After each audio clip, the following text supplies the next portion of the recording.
Assalamualaikum warahmatullahi wabarakatuh. Selamat pagi, siang, sore, malam teman-teman semua. Perkenalkan saya Ilta Zamahira dengan NIM 1907016106 dari Prodi Psikologi 5C Universitas Islam Negeri Wali Songo, Semarang. Di sini saya akan mempresentasikan mengenai perbedaan disgrafia, disleksia, dan diskalkulia, serta faktor-faktor penyebab disgrafia.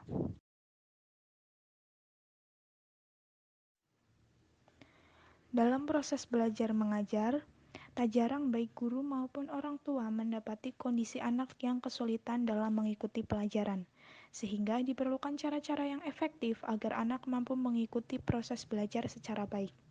Menurut Halahan dan Kaufman dalam Saadati 2015, terdapat beberapa karakteristik yang umumnya dimiliki oleh siswa yang kesulitan dalam proses belajar. Hal tersebut dikelompokkan ke dalam 6 macam masalah, yaitu masalah prestasi akademis, masalah konseptual, perseptual motor dan koordinasi umum, gangguan atensi dan hiperaktivitas, masalah memori, kognitif dan metakognitif, masalah sosial emosional, serta masalah motivasional. Dari klasifikasi tersebut, masalah prestasi akademik terbagi menjadi disgrafia, disleksia, dan diskalkulia.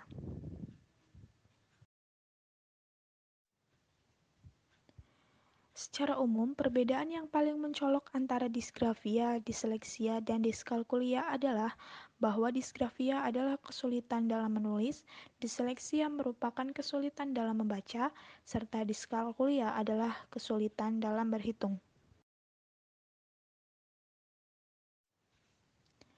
Kendati demikian, secara lebih lengkap baik disgrafia, disleksia, dan diskalkulia, ketiganya sama-sama memiliki karakteristik khusus yang membedakannya satu sama lain.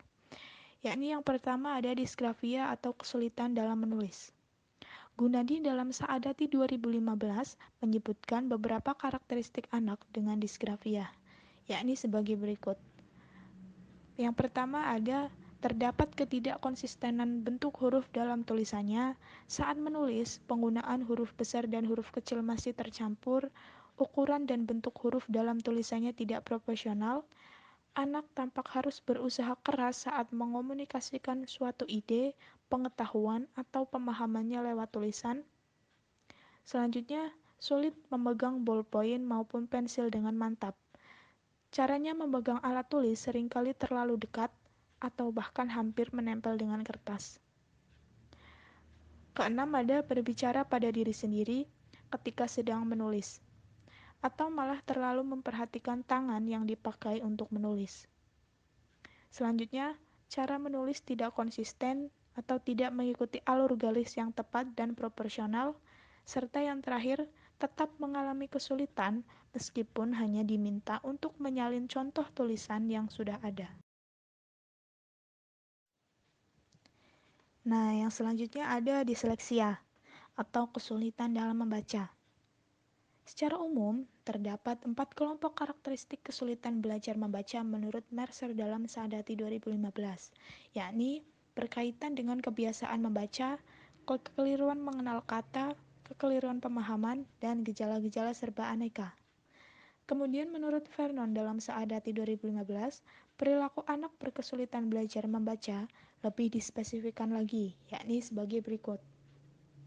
Pertama, memiliki kekurangan dalam diskriminasi penglihatan, tidak mampu menganalisis kata menjadi huruf-huruf, memiliki kekurangan dalam memori visual, memiliki kekurangan dalam melakukan diskriminasi auditoris, tidak mampu memahami simbol bunyi, kurang mampu mengintegrasikan penglihatan dengan pendengaran, kesulitan dalam mempelajari asosiasi simbol-simbol irregular, yang ini khusus untuk pengguna bahasa Inggris ya.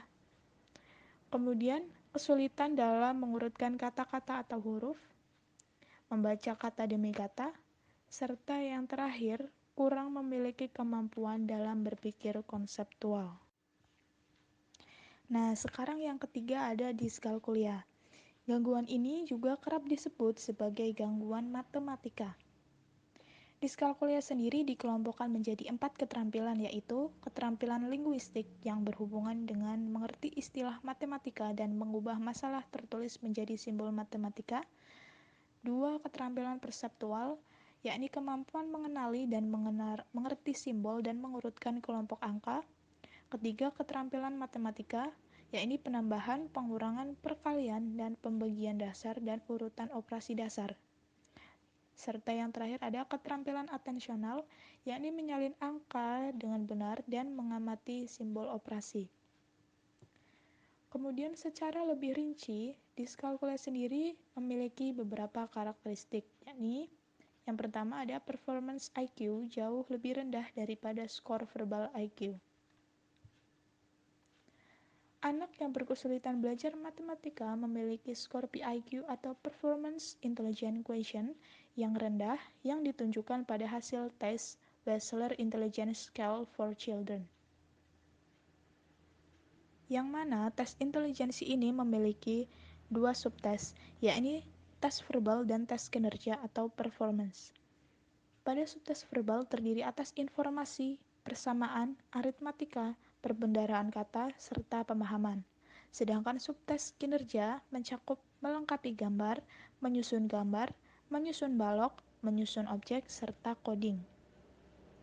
Rendahnya skor PIQ pada anak berkesulitan belajar matematika tampaknya terkait dengan kesulitan memahami konsep keruangan, gangguan persepsi visual, dan adanya gangguan asosiasi visual motor. Selanjutnya ada gangguan hubungan keruangan.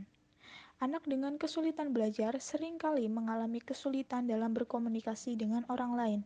Hal itu diperburuk dengan kondisi lingkungan sosial yang kerap kali tidak mendukung terselenggaranya suatu situasi yang kondusif bagi terjadinya komunikasi antar mereka. Selain karena kondisi ekstrinsik beberapa lingkungan sosial yang tidak menunjang terselenggaranya komunikasi, kondisi intrinsik juga ikut berpengaruh.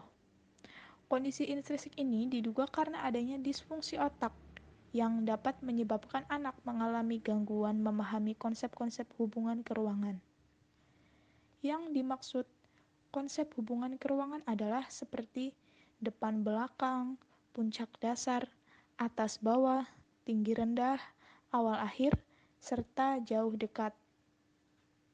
Hal ini umumnya dikuasai oleh anak pada saat mereka belum memasuki sekolah dasar, yang mana hal ini didapatkan melalui pengalaman mereka dalam berkomunikasi dengan lingkungan sosial atau melalui berbagai macam permainan. Adanya disfungsi otak juga dapat mengganggu pemahaman anak tentang sistem bilangan atau penggaris, dan mungkin anak juga tidak tahu bahwa angka 6 lebih dekat dengan angka 7. Jadi, anak dengan diskalkulia memiliki gangguan pada konsep dasar hitungan.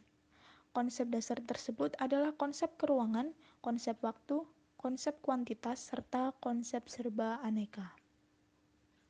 Nah, yang ketiga ada abnormalitas persepsi visual. Anak dengan diskalkulia seringkali kesulitan dalam melihat berbagai objek yang berada dalam kelompok atau set. Hal tersebut merupakan salah satu gejala adanya abnormalitas persepsi visual. Anak dengan gangguan persepsi visual akan mengalami kesulitan untuk menjumlahkan dua kelompok benda yang masing-masing terdiri dari 5 dan 4 anggota. Anak tersebut mungkin akan menghitung satu persatu anggota tiap kelompok terlebih dahulu sebelum kemudian menjumlahkannya. Yang keempat ada asosiasi visual motor. Anak berkesulitan belajar matematika seringkali tidak dapat menghitung benda-benda secara berurutan sambil menyebutkan bilangannya, sehingga mereka terkesan hanya dapat menghafal bilangan tanpa memahami maknanya. Yang kelima ada perseverasi. Pada anak-anak tertentu, memiliki perhatian yang melekat pada suatu objek saja dalam jangka waktu yang relatif lama. Gangguan perhatian semacam itu disebut perseverasi. Anak demikian mungkin pada mulanya dapat mengerjakan tugas dengan baik, namun lama-kelamaan perhatiannya hanya akan melekat pada suatu objek tertentu. Yang selanjutnya ada kesulitan mengenal memahami simbol, gangguan penghayatan tubuh, serta kesulitan dalam bahasa dan membaca. Oke, lanjut. Sekarang ada penyebab disgrafia. Sama seperti gangguan pada umumnya, disgrafia juga memiliki beberapa kemungkinan penyebab. Orang tua dan guru sangat penting untuk mengetahui hal ini karena untuk memberi perlakuan yang tepat dan efektif, terlebih dahulu diharapkan paham akan penyebab dari suatu gangguan. Hendaknya sebelum guru mengajarkan cara menulis kepada seorang siswa disgrafia, ia harus paham betul tentang karakteristik dari disgrafia itu sendiri, serta apa penyebabnya, agar proses pengajaran menulis yang diberikan dapat berjalan secara efektif. Nah, pada dasarnya disgrafia sendiri memiliki penyebab yang belum jelas. Namun, jika kondisi disgrafia ini terjadi secara mendadak pada remaja maupun dewasa, maka dapat diduga hal ini dikarenakan oleh adanya cedera di kepala yang disebabkan oleh kecelakaan, penyakit, atau yang lainnya. Sejauh ini penyebab disgrafia yang paling umum adalah adanya gangguan neurologis, yakni terdapat kerusakan pada bagian otak kiri depan yang mana mengatur tentang kemampuan membaca dan menulis seseorang, yakni berupa kurangnya kecakapan koordinasi mata dan tangan untuk menulis huruf balok, menulis indah dan menulis bersambung, serta membuat gambar. Faktor genetik juga berpengaruh terhadap kondisi gangguan ini. Selain itu, gangguan ini juga dapat timbul oleh adanya kesalahan pada awal mula anak belajar menulis menggunakan tangan atau handwriting, yakni saat anak memegang alat tulis. Menurut Sunardi dan Sugiyarmin dalam Suhartono 2016, terdapat beberapa faktor yang menyebabkan anak kesulitan dalam belajar menulis menggunakan tangan, yakni motorik, perilaku ketika menulis, persepsi, memori atau ingatan, kemampuan cross-modal, penggunaan tangan atau yang biasa disebut dengan kidal, dan kelemahan dalam memahami instruksi. Nah, dari penjelasan yang sudah disampaikan tadi, dapat disimpulkan bahwa anak dengan disgrafia bukan merupakan anak yang malas, kemampuan intelektual yang kurang, tidak mau belajar, maupun hanya asal-asalan dalam menulis, melainkan memang memiliki satu atau beberapa gangguan. Maka hendaknya sebagai guru dan orang tua terus mendukung anak agar anak dapat mengembangkan potensinya dan memiliki kepercayaan diri yang baik.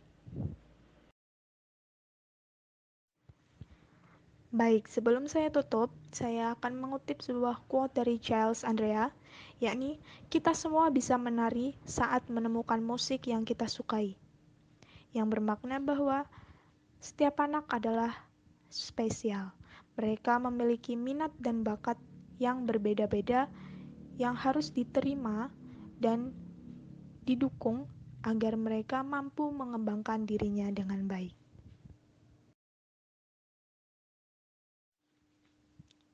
Oke, terima kasih. Sekian dari saya, kurang lebihnya mohon maaf. Wassalamualaikum warahmatullahi wabarakatuh, and see you in the next presentation.